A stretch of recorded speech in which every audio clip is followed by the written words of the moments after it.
Mucho se ha hablado de los trabajos del máster de Pablo Casado, pero él mismo los presentó ante los medios de comunicación.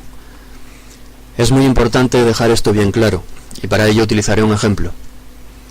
Supongamos que eres el dueño de un almacén y sospechas que uno de tus empleados ha robado algo del almacén. Le dices, oye, yo creo que tú has robado esto. Y él dice que no, que no. Y tú dices que sí, y él que no, y él que sí, y tú que sí, y él que no, y al final él se mosquea y te pone la mochila encima de la mesa. Y te dice, mira, yo no he robado nada. Y entonces cuando tú vas a abrir la mochila, él te dice, ¿dónde vas? Eso no se abre. Bueno, pues esto es un insulto a la inteligencia humana. Y esto es exactamente lo mismo que hizo Pablo Casado. Pidió a los periodistas que fueran a ver sus trabajos, y después de un rato fotografiando las tapas, cuando les pidieron que las abriera, que abriera los cuadernos, él dijo, eso no se abre. Sin duda alguna esto es un insulto a la inteligencia humana.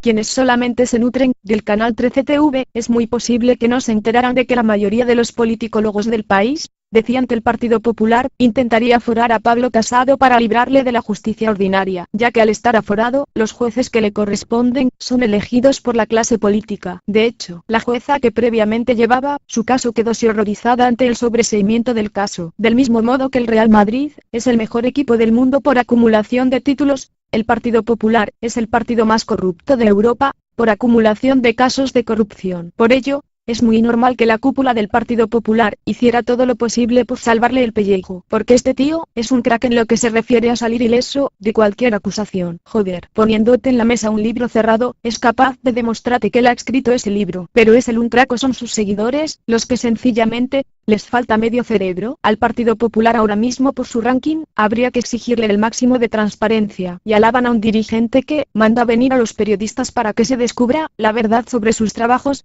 y no les muestra más que las tapas de esos trabajos. ¿Me he perdido algo, o me han tomado por imbécil? Ya que estamos, hablaré del resto de los candidatos a las elecciones generales del 2019 en España, continuaré por los últimos de la cola. Vox, este partido político, pese a que lo niega, pertenece a la extrema derecha. Hay quien intenta que llamemos a la extrema izquierda, y a la extrema derecha, ultraderecha, para engañar a la gente con palabras que suenen más suaves. La primera propuesta de Vox es derogar la ley de violencia de género. Alegan que es discriminatoria con respecto al hombre, dicen que hay muchos casos de hombres asesinados por mujeres, pero todos los expertos del país han buscado esa información sin hallar dicho dato, lo cual demuestra que es una mentira descomunal, y cualquier político o partido político que mienta tan descaradamente debería de ser descalificado, al menos por la gente que tenga un mínimo de inteligencia y coherencia. En el hipotético caso de que lo que dicen fuera cierto, lo que tendrían que hacer es aportar al hombre las mismas medidas sobre violencia de género que se le da a la mujer. ¿Acaso los hombres estarían más protegidos, rebajando el nivel de protección a las mujeres? No sé si lo has entendido. Todos los miles de personas que se han afiliado a ese partido político solo pueden ser extremadamente machistas o extremadamente estúpidos. Te repito la pregunta por si no la has entendido. ¿Acaso los hombres estarían más protegidos, rebajando el nivel de protección a las mujeres? Lo que ellos quieren no es elevar la protección de los hombres al nivel al que está ahora la protección de las mujeres,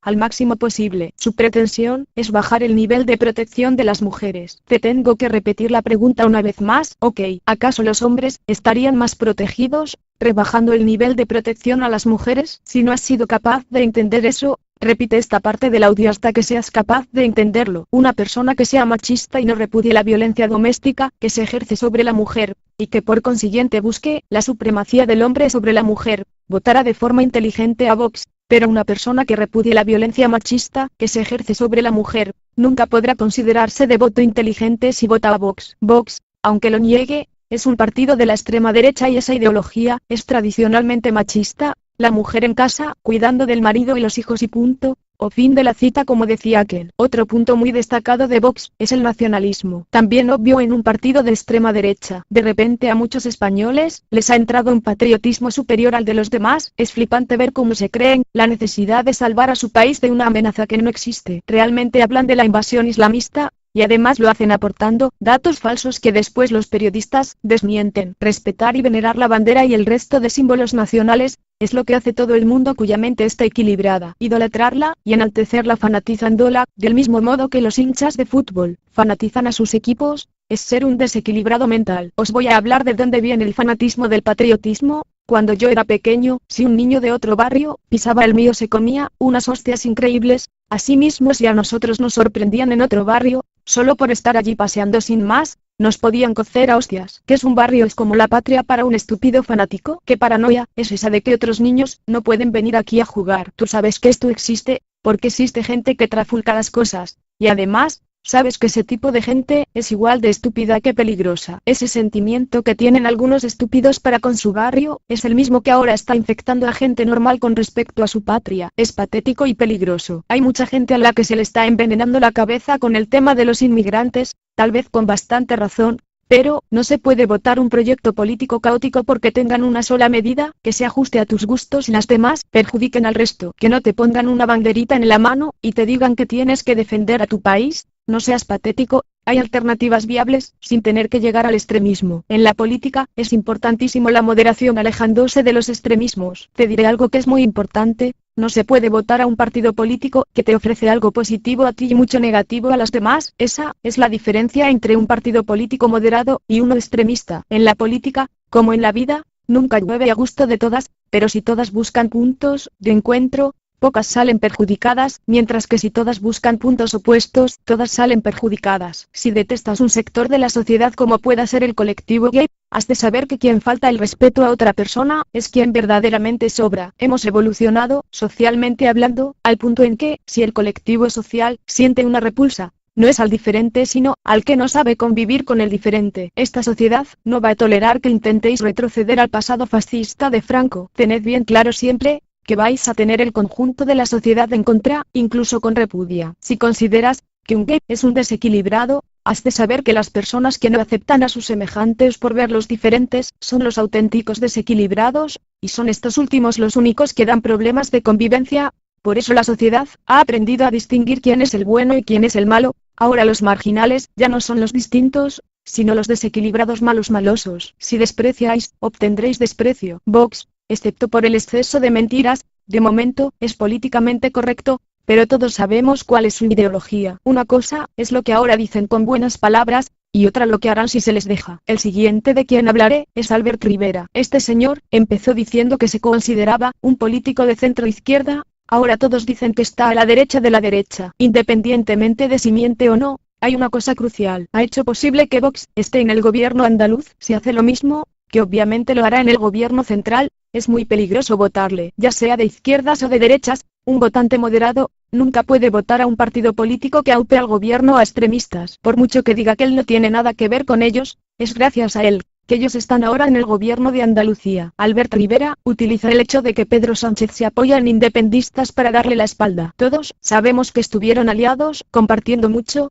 pero mucho contenido político, y ahora que se ha polarizado, ha dicho que no van a tener puntos en común. Rivera dice que no puede buscar puntos en común con Sánchez porque dice que Sánchez se apoya en independentistas y en Podemos está en contra porque eso le parece ser extremista, pero no hay nada más extremista que apoyar el ascenso de Vox al gobierno. Sánchez desde el gobierno central tiene la obligación de sentarse a dialogar con cualquier partido político autonómico que esté gobernando en su autonomía. En cambio Albert Rivera, Pablo Casado y Santiago Abascal dicen que hay que imponer el 155 sin diálogo. Eso de romper el diálogo en una democracia suele tener tintes de dictadura. Es por ello que para acabar de hablar del bloque de la derecha política, voy a mencionar a Francisco Franco, entre otras cosas porque los tres partidos de la derecha se niegan a cooperar en este tema. Albert Rivera es el más dispuesto al entendimiento cuando habla, pero luego a la hora de la verdad siempre le falla algo. En España había una democracia que hacía agua, pero era una democracia y como tal había que respetarla y darla su tiempo para que democráticamente se estabilizara y llegara a buen puerto. El golpe militar que acabó liderando Franco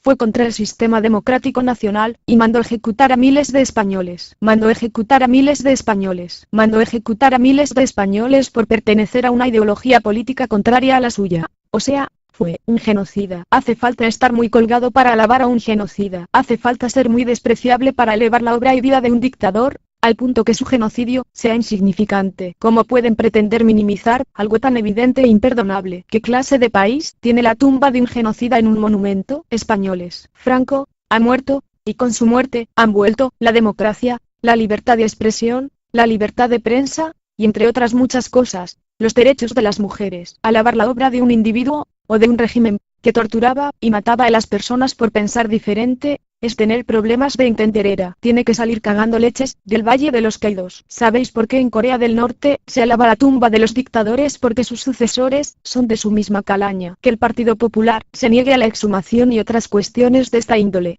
tiene sentido, porque el fundador de ese partido fue Fraga, un ministro de Franco. Como que está en su ADN. Pero lo de Rivera ya es diferente. Dice que sí, que no se opone a que lo saquen, pero que así no. Y entonces, ¿cómo te gustaría más? ¿Es tan solo la tontería de llevarle la contraria a Sánchez? ¿O es que quieres sacarle en volandas y rindiéndole honores? Bueno, ahora es el turno de Pablo Iglesias. Este es otro que se desacredita a sí mismo cada vez que abre la boca. Criticaba a la casta y ahora les imita. Pero aquí lo más triste, no es eso. Lo más triste es que ha convertido a una fuerza de cambio social en un partido político tradicional. Y lo más imperdonable, es que dijera que es un partido político que viene de las asambleas, cuando las asambleas, hacía ya tiempo que manifestaron que Podemos ya no les representaba porque se habían desligado de ellas. Independientemente de si está en tu perfil o no, un partido político que traiciona sus principios más básicos, y vuelve a votar al responsable de tales actos, no es un partido fiable. Y en su amor por la Guerra de Tronos, ya ha anunciado, a su modo, que quien le sucederá, será su mujer. Aún pueden ser la fuerza del cambio,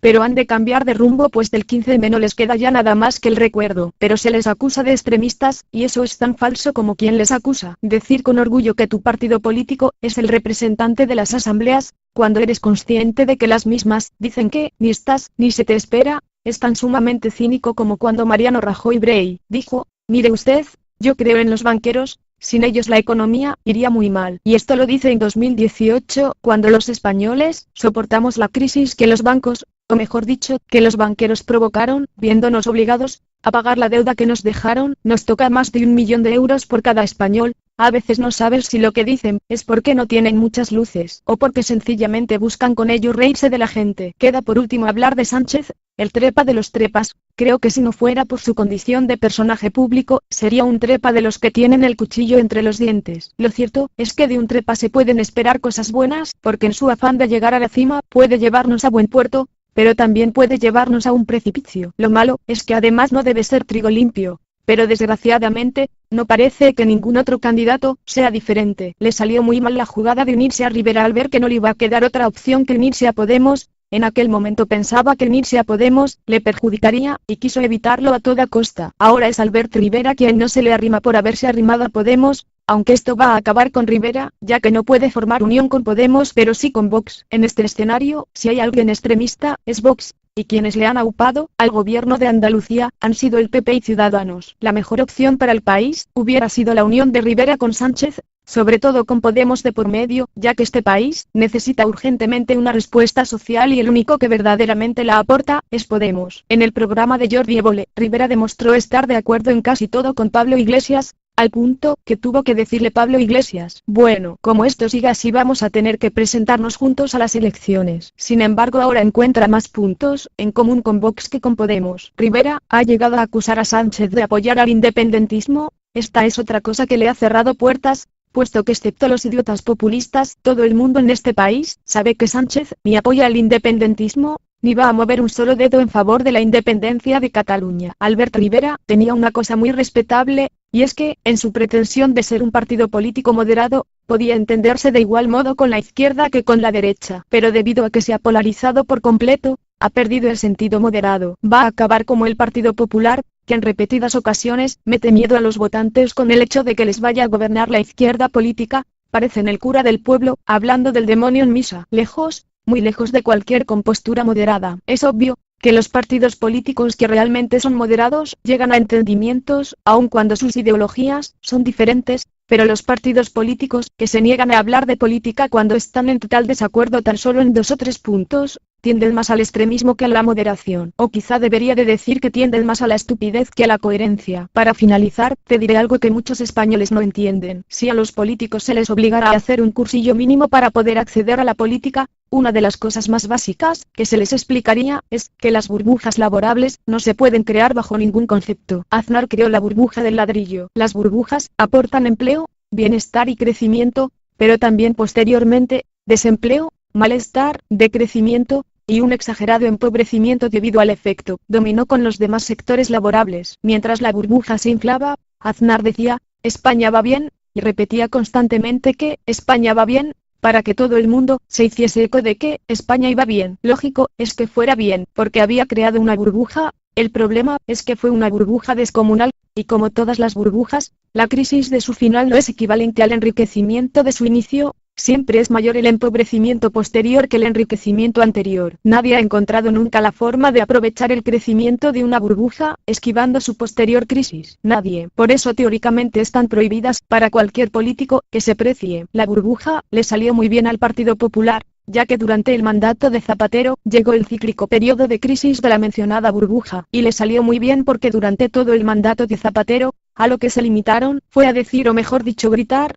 Zapatero va a arruinar España, Zapatero está arruinando a España, Zapatero ha arruinado a España, Zapatero es la ruina de España. En ningún momento se les escuchó dar una solución, o una alternativa a la crisis que provocaba la burbuja del ladrillo. Pero, y esto es lo más importante que necesitas saber sobre el país en el que vives, la forma en que lograban mentalizar a la gente de que la causa del problema era la gestión de Zapatero, y no la burbuja de Aznar, hizo que los españoles dijeran, del mismo modo que las cacatúas y los loros repiten lo que oyen. Zapatero es el culpable.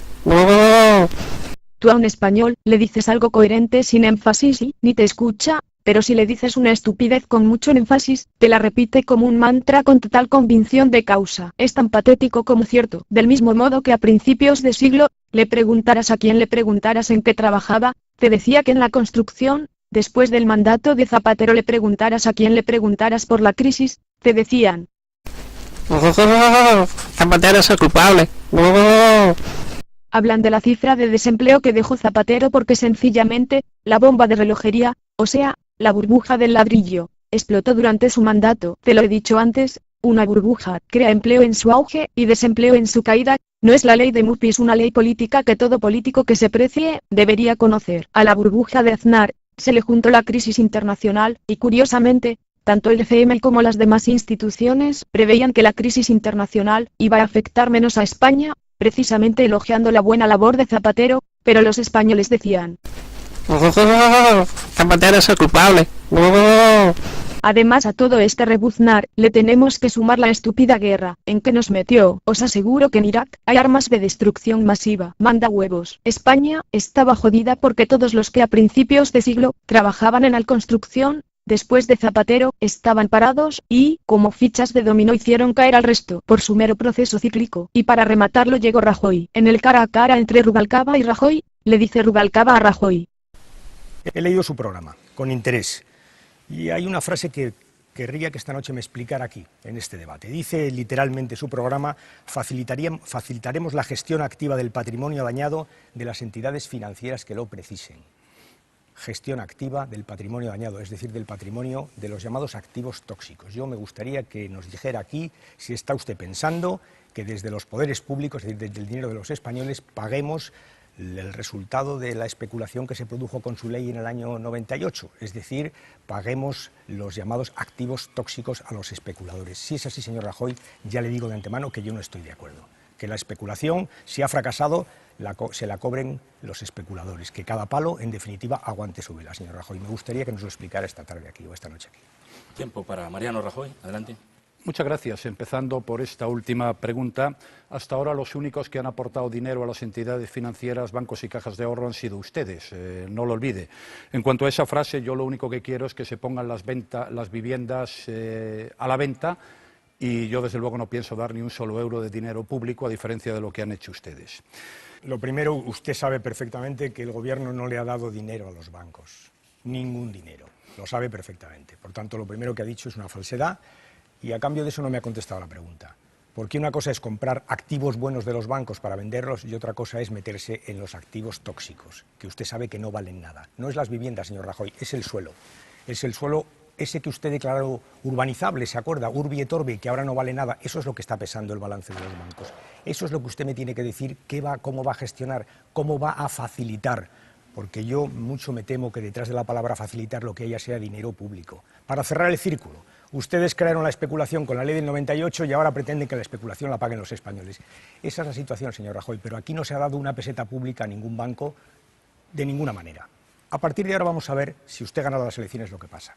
Eso fue lo que arruinó a España. Muchos economistas aseguraban que el rescate no era imprescindible, que existía una alternativa viable, y que de hacerse el rescate, tenía que haber sido de otra manera. Hay un chiste que a los españoles no nos hace ni puta gracia, dice así: ¿qué tal por España? No me puedo quejar. O sea que bien, no, que no me puedo quejar, que me multan si me quejo. La policía ha repartido tantas hostias a la protesta social durante el mandato de Rajoy, que hicieron una ley con la que, si grababas con el móvil una de las múltiples palizas, te podían multar, tenías prohibida su difusión y hasta te podían requisar el móvil. Mucha gente ni siquiera se enteró de que los periodistas de la televisión pública mostraban luto todos los viernes, en protesta por la manipulación a la que se veían sometidos.